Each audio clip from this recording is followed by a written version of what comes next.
tanggal Hari 30. santrinya Hari santri. harus santri tanggal 30 ya. Cilacap. 4 Perjalanan jam. berapa jam? 4 4 jam. jam setengah ngeliat kemarin di Maps teh. 4,5 jam.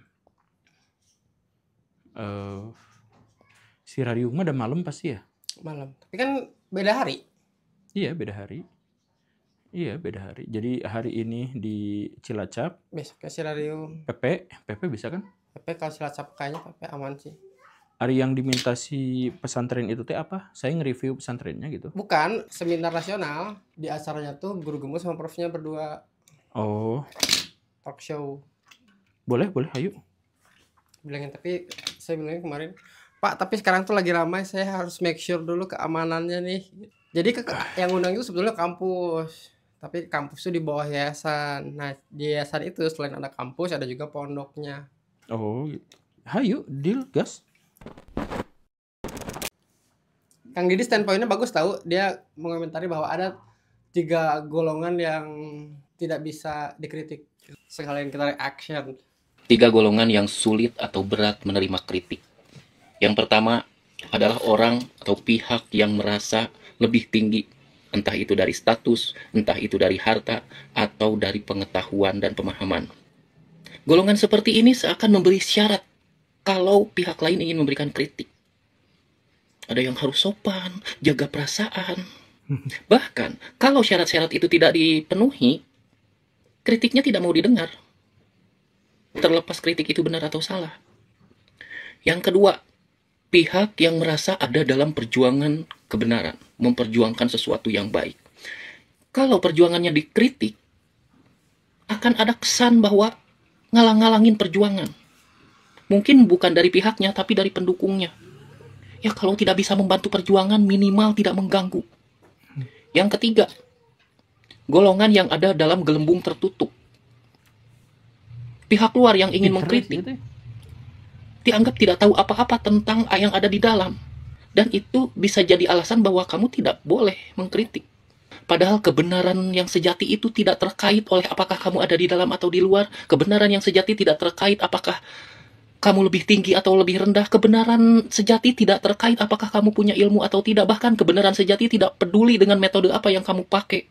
Kalau kamu mengerjakan soal ujian matematika, memakai metode yang benar menurut ajaran matematika itu, lalu ada pihak lain yang memakai metode hitung kancing. Jika yang memakai metode hitung kancing itu ternyata jawabannya benar, dan jawaban kamu yang memakai metode yang sudah diajarkan itu ternyata salah karena salah penerapannya, kebenaran akan berpihak kepada metode yang menghasilkan jawaban yang benar. Kalau apa yang kamu miliki, entah itu status tinggi, ilmu tinggi, atau pemahaman kamu lebih tahu karena ada di dalam, ingin menjadikan semua hal itu bahwa kebenaran yang kamu miliki adalah absolut, harus mampu mengeliminasi kemungkinan-kemungkinan benar dari pihak lain. Ya pinter ya tadi. Jadi ini menunjukkan bahwa kepintaran itu tidak monopoli kalangan tertentu ya. Itu yang aku sebagai kuli juga emang titik poin ininya tuh bagus gitu. Kemampuan untuk membaca fenomenanya tuh bagus gitu. Jadi pengalaman-pengalaman bisa berubah menjadi ilmu pengetahuan. Pengalaman sebagai kuli mungkin bisa menghasilkan yang seperti ini. Tapi oke lah. Jadi apa lagi yang harus disampaikan? Itu yang disampaikan Kang Didi tadi, analoginya menurut Pak Guru bagaimana tanggapannya? Iya beberapa kesalahan kecil di konsep dan diksi sih ada beberapa, tapi nggak masalah karena maknanya memang sudah benar gitu. Jadi bukan sudah benar, memang bukan hanya bagus tapi juga inspiratif. Beberapa yang salah teh misalkan soal metodologi terus dicontohkannya dengan rumus gitu. Dan itu kan sebenarnya beda itu gitu. Ya, beda ranah gitu. Ya bisa itu rumus disebut metode itu bisa, tapi sebenarnya poinnya bukan itu gitu. Nah, tapi sisanya itu sudah bagus dan sekali lagi menunjukkan kecerdasan orang dalam menganalisis dan mengambil sebuah kesimpulan. Nah, itu teh level berpikir yang tinggi-tinggi gitu. Itu bukan hanya milik dari kaum eksklusif nu kuliahna di Harvard nu karena itu, tapi di yang kayak gini juga bisa gitu. Ini ada sebuah kejadian Pak Guru, saya ngelihatnya di salah satu akun sosial media. Jadi ada orang kritik KPR. kredit KPR. KPR sudah dibayar lunas, Heeh. sudah dibangun, Heeh. tapi setelah 20 tahun Heeh. ternyata si developernya itu lahannya sewa dan yang punya lahan datang, akhirnya dia kembali harus meninggalkan rumah yang dia udah bayar lunas. Dan itu fenomena nggak sekali dua kali tuh. Banyak itu banyak banget karena ada beberapa masalah di Indonesia tuh, tapi intinya mah gini. Saya tuh pernah ngobrol dengan seorang pengusahanya teh terkenal pisan. Nah si pengusaha itu teh memang juga ada di bidang perkebunan, pertanian, terus perumahan yang kayak gitu, pokoknya mengurusin tanah.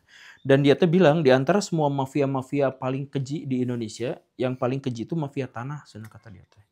Nah karena seringnya tuh gitu, temen dirimu itu yang megang medsos saya sebelumnya, itu juga kan kejadiannya ditipu dengan cara yang sama gitu, sampai dia teh kepikiran soal ini teh agamanya bener atau enggak gitu, jadi dipindahin Sampai balik agama. ke agama.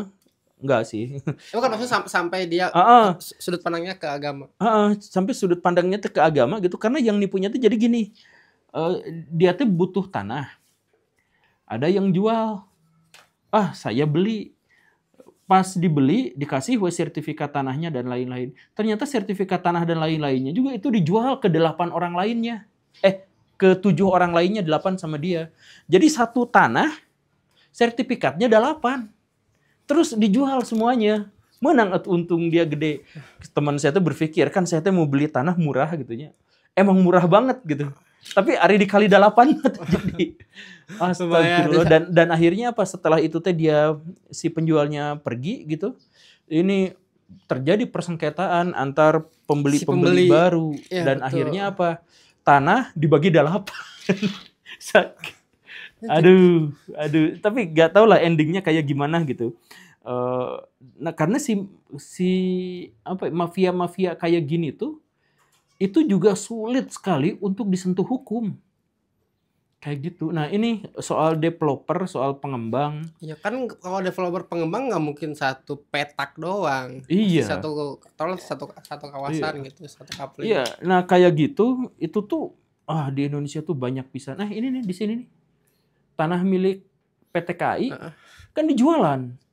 Betul, pasti digusur. Dijual, itu tanah PT KAI jelas gitu ya, dijual. Ini masalah di Indonesia tuh masalah itu. Terus masalah pendataan tanah. Yang tadi mah jelas disengaja gitu ya. Tapi banyak juga lahan bersengketa itu gara-gara tidak ada data. Jadi si datanya itu tidak lengkap gitu. Ada yang seperti itu. Jadi wah saya sudah menganggap bahwa tanah itu tuh milik saya gitu. Tapi ternyata ada orang yang mengklaim tanah. Jadi si data-datanya itu berbenturan gitu. Ada kejadian kayak gitu gitu. Terus banyaklah, karena ini teh kalau misalkan dilihat dari sejarahnya juga unik ini teh. Jadi si tanah teh iya betul. Jadi si tanah kita tuh kebiasaan orang zaman dulunya gini. Tanah ini sebelumnya punya Belanda. Semuanya itu bersertifikat. Semuanya tuh. Nah, pas Indonesia mengambil alih wilayah gitu, sertifikat dan lain-lain itu jadi hilang. Semuanya itu dibuang. Jadi siapa yang saya mengklaim tanah ini, ya sudah langsung dipakai gitu. Jadi caranya tuh gitu. Yang caranya nggak kayak gitu tuh cuma tentara. Tentara mah udah dibagi-bagi, jadi wilayah ini perusahaan ini milik tentara, perusahaan ini. Makanya TNI itu menjadi kelompok yang sangat kaya raya gitu, karena semua pampasan perang dari Belanda tuh jadi milik TNI gitu. Ya katakanlah begitu gitu. Jadi yang di pinggir-pinggir disewa-sewakeun gitu ya, buat diskotik kadang-kadang gitu, buat apa. Nah kalau yang orang jelata di zaman dulu datang ke satu wilayah, langsung klaim ini tanah saya gitu, ini tanah saya. Nah karena ini tanah saya itu tidak ini perebut, kerma sertifikatnya tidak ada. Kemudian hanya klaim sepihak, jadi batas satu dengan batas yang lain tumpang tindih dan sebagainya. Nah itu tuh dibiarkan sampai puluhan tahun, sampai zaman Pak Jokowi. Terus yang dilakukan Pak Jokowi apa coba? Semua tanah yang belum bersertifikat akan disertifikatkan. Jadi di satu sisi memecahkan masalah gitu, jadi yang nggak punya sertifikat boleh jadi punya gitu ya. Tapi tumpang tindihnya belum selesai. Konsepnya kayak gini ya, siapa yang nempatin duluan itu yang punya. Iya gitu. Jadi ya itu kan dulu mah zaman Belanda gitu. Ini mah milik udah. Jadi orang Belanda tuh aturannya itu jelas.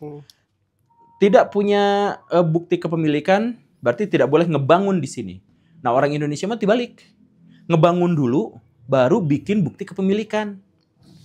Betul kan? Nah, coba itu di kaki Manglayang gitu ya, di gunung di Bandung.